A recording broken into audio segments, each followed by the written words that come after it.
बिस्मिल्लाहिर्रहमानिर्रहीम। अस्सलाम वालेकुम। आज हम मूली का पराठा बनाएंगे। उसके लिए हमें मूलियाँ चाहिए, कद्दूकश की हुई 4 अदद, इसको धो लिया है और कद्दूकश कर लिया है। उसके अंदर मसाले चाहिए, 1 खाने का चम्मच नमक, 1 खाने का चम्मच लाल मिर्च, आधा खाने का चम्मच ज़ीरा और आधा चाय का चम्मच जो है वो हल्दी है, और 8 से 10 हरी मिर्चें हैं और हरा धनिया है, और इसको थोड़ा से ऑयल की भी ज़रूरत होगी।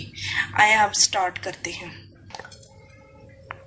ऑयल शामिल करेंगे 4 टेबल स्पून। ऑयल के अंदर हम ज़ीरा शामिल करेंगे,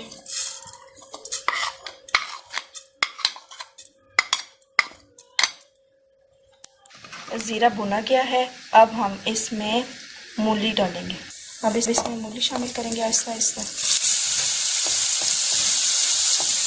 अब इसको 10 मिनट के लिए ढककर रख देंगे और इसका पानी खुश्क हो जाएगा ना, फिर हम दोबारा आते हैं।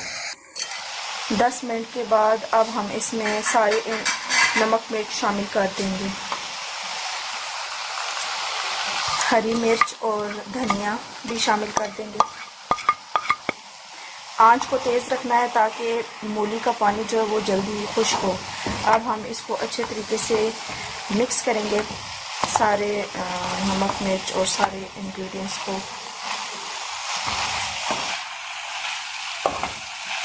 इसका पानी खुश्क होने तक हम पकाएंगे। 5 मिनट और पकाएंगे और इसका पानी खुश्क हो जाएगा तो हमारी मूली की स्टफिंग तैयार हो जाएगी। हम इसके पराठे बनाएंगे। ये हमारी स्टफिंग तैयार हो गई है, तो अब इसको ठंडा होने के लिए रखेंगे, फिर हम पराठे बनाएंगे। बिस्मिल्लाहिर्रहमानिर्रहीम।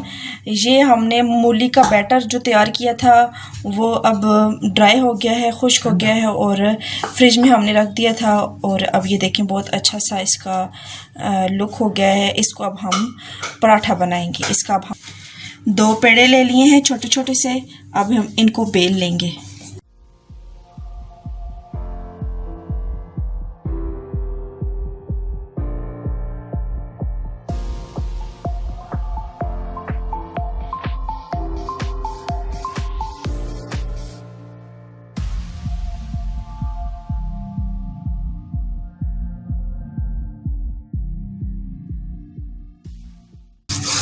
हम इसको तवे पे डालेंगे, इसके ऊपर पराठा डाल देंगे। अब इसको पलटाना है और ऑयल लगाना है, पलटाना है इसको।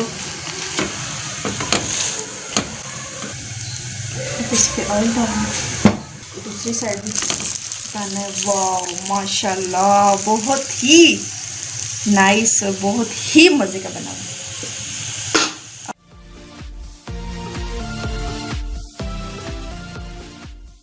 बहुत ही प्यारा ये कुक हो गया है। अब इसको, इसकी साइडें जो है, इसके एजेस को भी हम पकाएंगे। जो इसको प्लेट पे हमने उतार लिया है। आप जैसे देख सकते हैं कि बहुत ही खूबसूरत बना है।